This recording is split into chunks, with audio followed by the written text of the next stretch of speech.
Bismillahirrahmanirrahim.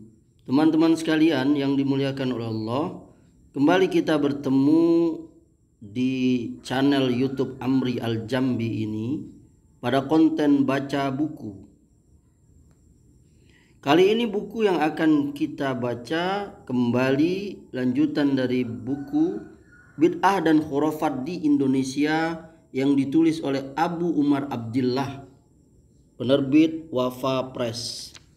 Subjudul yang akan saya baca kali ini yakni berjudul Kulhu Sungsang sebagai mantra kesaktian. Surat Al-Ikhlas memiliki fadilah keistimewaan yang agung. Bahkan surat ini sebanding dengan sepertiga Al-Quran, seperti yang disabdakan oleh Nabi Sallallahu Alaihi Wasallam.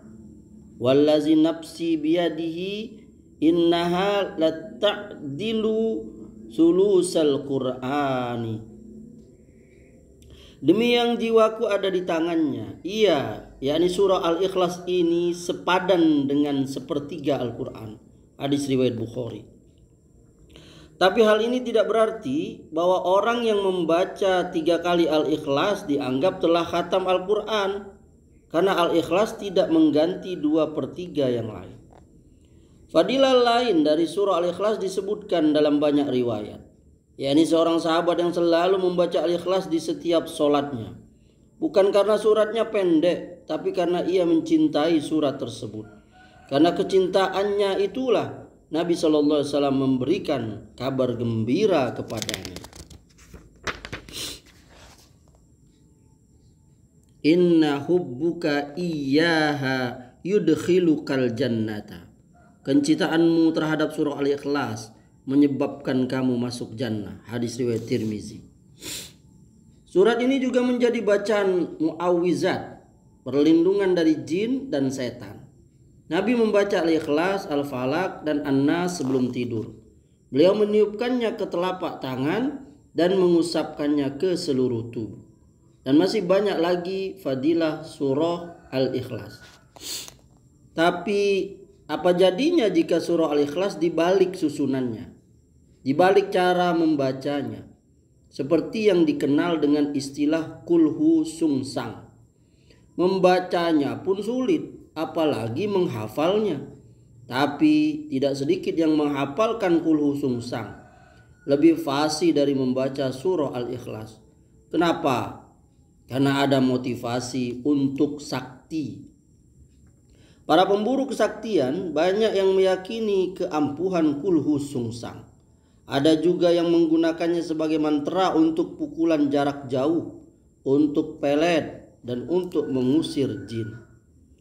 Untuk poin terakhir, mereka membuat dongeng rekaan. Konon, para wali dahulu mengusir jin dengan membaca kulhu sungsang, dan jin pun takluk dibuatnya. Lalu terjadi perjanjian, jika ada anak manusia yang membaca kulhu sungsang, maka jin harus pergi. Lalu dijadikanlah kulhu sungsang sebagai senjata untuk mengusir hantu, mengobati orang yang kesurupan, dan lain-lain. Ini hanyalah bualan semata.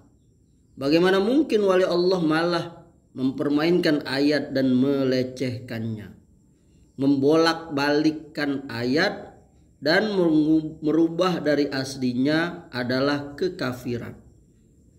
Belum lagi memposisikan kulhu sungsang sebagai surat yang lebih hebat dari surah Al-Ikhlas. Kalaupun setan lari karena dibacakan kulhu sungsang, itu bukan karena takut atau kepanasan, tapi karena keadaan pembaca sudah sesuai dengan kehendak setan. Maka setan pun membantunya agar ia tetap dalam keadaan sesat.